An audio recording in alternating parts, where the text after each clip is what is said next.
मैं नरेंद्र सिंह, राहुल क्लासेस चित्रकूट से। कल मैंने आपको क्लास 10th में पॉलिनोमियल्स की ग्राफ बताए थे और ये बताया था आपको कि जब कोई ग्राफ एक्स अक्ष को काटता है तो ये देखा जाता है कि कितने बिंदु पर काटता है। यदि किसी ग्राफ ने एक्स अक्ष को केवल एक पॉइंट पे काटा है तो उसका एक शून्य कहलाएगा। अगर वो 2 पॉइंट पे काटता है तो उसके 2 शून्य कहलाते हैं। इसी तरह यदि कोई ग्राफ मान लीजिए एक्स अक्ष को 3 पॉइंट पे काट दे तो उस बहुपद के 3 पॉइंट होंगे, यानी 3 शून्यक होंगे। तो यहाँ पर आज हम जो पढ़ने जा रहे हैं कि जो बहुपद के शून्यक होते हैं और जो बहुपद होता है उसके जो गुणांक होते हैं, यानी पदों के जो गुणांक होते हैं चरों के, उनमें आपस में रिलेशन क्या होता है। जैसा कि मैंने आपको कल के वीडियो में बताया था कि यदि मान लीजिए कोई बहुपद एफ एक्स बराबर है ax² + bx + c, और मान लीजिए इसके 2 फैक्टर हो जाते हैं। कल मैंने ये चीज़ बताई थी आपको, x - अल्फ़ा और x - बीटा, यानी कि यदि हम इसको लिखें ax² + bx + c, this is equal to k into x - alpha into x - beta.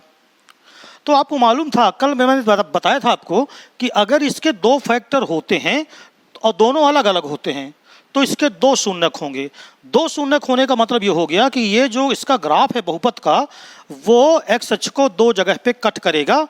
और आपको ग्राफ याद होगा, मैंने कुछ इस तरह आपको बताया था कि एक पॉइंट ए हो जाएगा और एक पॉइंट बी हो जाएगा। तो इस प्रकार ये 2 पॉइंट पे इंटरसेक्ट कर जाएगा, अर्थात एक मूल एक्स का यहाँ पर जो मान होगा वो इसका शून्य कहलाएगा और दूसरा एक्स का मान जो बी पर आएगा वो इसका शून्य कहलाएगा। ऊपर की ओर होता है अगर a इज ग्रेटर देन 0, यही ग्राफ नीचे चला जाएगा जिसको परवलय मैंने कहा था, और वो नीचे तब जाता है जब a इज लेस देन 0। तो इसका कुछ ग्राफ आपको ध्यान होगा, तो ये मैंने ऐसे बताया था। लेकिन अब हम ये तो जान गए कि ग्राफ देख करके हम ये बता सकते हैं कि इसके कितने शून्यक होंगे। लेकिन आज जो मैं आपको बताने जा रहा हूँ उसमें मुझे बताना है आपको कि अगर कोई क्वाड्रेटिक पॉलिनोमियल हो ax² + bx + c, तो उसके जो शून्यक होंगे, मान लीजिए उसके शून्यक यहाँ पर तो हमने अल्फा और बीटा माना, तो अगर इसके शून्यक या जीरोज अल्फा तथा बीटा हैं तो हम देखेंगे कि अल्फा और बीटा जो इसके शून्यक हैं उनमें और जो इसके गुणांक हैं बहुपद के a, b और c, ये गुणांक कहलाते हैं। तो इनमें आपस में क्या रिलेशन है। तो ax² + bx + c एक द्विघात बहुपद जिसके 2 शून्यक अल्फा और बीटा यदि हैं तो हम ax² + bx + c को लिख सकते हैं k into x - alpha into x - beta, जहाँ k एक कांस्टेंट है। अब अगर इसको थोड़ा और आगे बढ़ा दें तो ax² + bx + c this is equal to k। अगर हम इसका अंदर गुणा कर दें तो आएगा x² - alpha + beta into x + alpha into beta, अर्थात ये आ गया ax² + bx + c this is equal to kx² - k alpha + beta into x + k alpha into beta.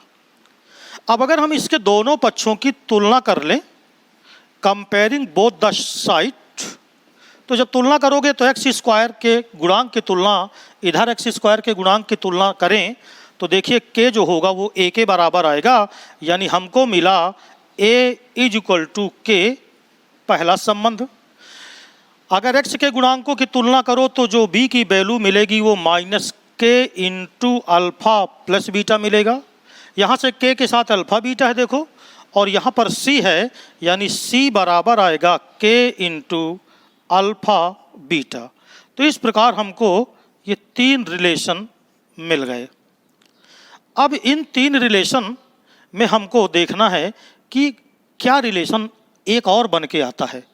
तो देखिए, सबसे बड़ी बात ये कि अगर मैं समीकरण नंबर 2 ले लूँ तो समीकरण 2 से जब हम समीकरण 2 को लेंगे तो अगर आप यहाँ पर ध्यान देखो तो a बराबर k है, और समीकरण 2 से अगर मैं निकालूंगा तो देखो b बराबर है -k अल्फ़ा + बीटा, यानी यहाँ से अल्फ़ा + बीटा बराबर आएगा -b/k।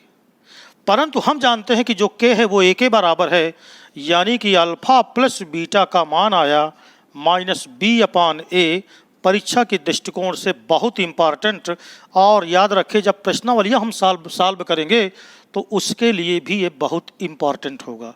तो इस प्रकार ये पहला रिलेशन आया। अब इसको देखो जरा, b यहाँ पर वास्तव में है क्या? तो अगर आप b को गौर से देखो तो जो b है वो x का गुणांक है, यानी हम इसको लिख सकते हैं बराबर -x का गुणांक अपान a को देखो तो वो है x² का गुणांक, यानी कि हम ये कह सकते हैं कि जो मूलों का योगफल आएगा वो बराबर आएगा -x का गुणांक, यानी -x का कॉफिशिएंट अपान x² का कॉफिशिएंट। तो ये पहली चीज आ गई। अब इसके बाद हम अगर देखें समीकरण नंबर 3 से, तो जब हम समीकरण नंबर 3 से चेक करेंगे तो ये आ रहा है c बराबर k इंटू अल्फा बीटा, यानी हम कह सकते हैं कि k इंटू अल्फा बीटा बराबर c। तो अल्फा इंटू बीटा बराबर c अपान k, लेकिन k की जो वैल्यू है वो a के बराबर है, तो ये हो जाएगा अल्फा इंटू बीटा बराबर c अपान a। ये एक दूसरा संबंध आया जो कि बहुत महत्वपूर्ण। c क्या है यहाँ पर देखें, अचर पद है, और जो a है वो x² का कॉफिशिएंट है, यानी हम कह सकते हैं कि ये बराबर आएगा अचर पद बटे x² का गुणांक।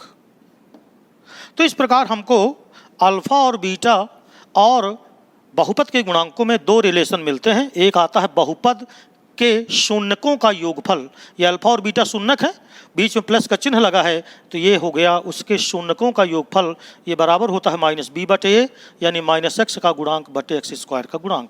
इसी प्रकार अल्फा इंटू बीटा यानी शून्यकों का गुणनफल, ये बराबर आया c/a, यानी अचर पद बटे x² का गुणांक। तो ये द्विघात बहुपद के लिए था। अब इसी प्रकार अगर हम क्यूबिक पॉलिनोमियल ले लें, यानी तृतीय घात का बहुपद ले लें, तो देखिए वो तृतीय घात का बहुपद है, क्यूबिक है, तो उसके 3 शून्यक होंगे। 3 शून्यकों में एक को हम अल्फा माने लेते हैं और एक को बीटा और तीसरा हम गामा माने लेते हैं। तो fx बराबर, अब जो क्यूबिक होता है उसका स्टैंडर्ड फॉर्म होता है ax³ plus bx² plus cx और प्लस d। तो ये 3 घात का है तो इसके 3 शून्यक होंगे, तो इसके 3 शून्यक अगर हम मान लें अल्फा, बीटा तथा गामा है, तो मान लीजिए इसके जो 3 शून्यक हैं वो हैं अल्फा, बीटा और गामा। तो फिर हम इसको भी जैसा हमने पहले भी निगमन किया, बिल्कुल उसी प्रकार हम इसको भी दर्शा सकते हैं। कैसे? ax³ plus bx² plus cx plus d, this is equal to k। एक कोष्टक में आएगा x माइनस अल्फा, दूसरे में आएगा x माइनस बीटा और तीसरे में आएगा x माइनस गामा। अर्थात ax³ plus bx² plus cx plus d, this is equal to k। और इसका अगर अंदर गुणा करते हैं तो देखिए गुणा करने पे क्या आएगा, x³ minus alpha plus beta plus gamma into x² plus alpha beta plus beta gamma plus gamma alpha into x minus alpha beta gamma. ये गुणा आप आराम से घर में बैठ के रफ ले लीजिए, रफ में करिएगा तो बिल्कुल यही निकल के आएगा। अब देखिए ज़रा, इसमें भी अगर मैं k का गुणा कर दूं तो kx³ minus k alpha plus beta plus gamma into x² plus का k alpha beta plus beta gamma plus gamma alpha into x minus k into alpha beta gamma, ये आएगा। तो सेम चीज़ जो पहले अभी किया था बिल्कुल सेम चीज़ आ रही है। अगर मैं दोनों पक्षों में तुलना कर दूं गुणांकों की तुलना करने पर, तो यदि मैं गुणांकों की तुलना करूंगा तो बिल्कुल पहले की तरह जो alpha plus beta plus gamma है वो बराबर, देखिए क्या आएगा, यहाँ से x², आप देखिए इसकी तुलना करेंगे तो a बराबर k आ जाएगा। यहाँ से alpha plus beta plus gamma यहाँ से बी एक्स स्क्वायर है तो के alpha plus beta plus gamma बराबर बी, इसलिए alpha plus beta plus gamma बराबर ये के बटे में जाएगा, यानी माइनस बी बटा के, लेकिन के किसके बराबर होगा, ए के। ये पहला रिलेशन आया। इसी प्रकार दूसरा आएगा alpha beta plus beta gamma plus gamma alpha, ये आ जाएगा सी बटा ए, और तीसरा अल्फा बीटा गामा, ये आ जाएगा माइनस का डी बटा ए। तो इस प्रकार तीन रिलेशन यहाँ से मिले।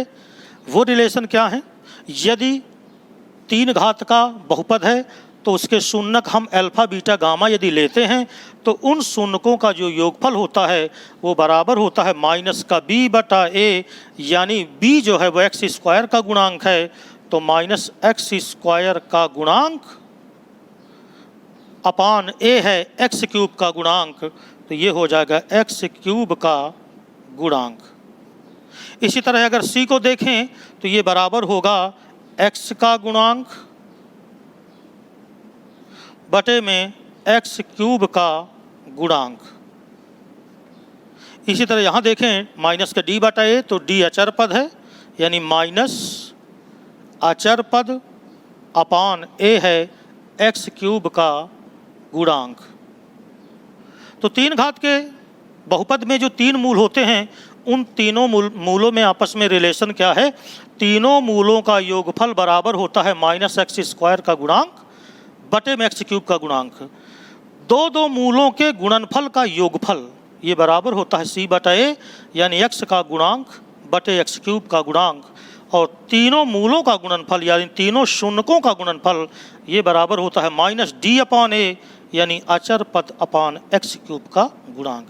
तो इस प्रकार शून्यकों तथा बहुपद के गुणांकों में क्या रिलेशन है, क्या संबंध है, उनकी रिलेशनशिप को मैंने आज इस वीडियो में आपको बताया। इस प्रकार इसके जितने भी सूत्र थे या जितने भी इसके कॉन्सेप्ट थे वो क्लियर आपको हो गए। 2 वीडियो में मैंने आपको बताया, 3 वीडियो में। अब जब अगली वीडियो बनाऊंगा तो मैं एनसीईआरटी के सभी प्रश्नावलियों के क्वेश्चन आपको जितने भी महत्वपूर्ण प्रश्न हैं सब एक तरफ से करवा दूंगा।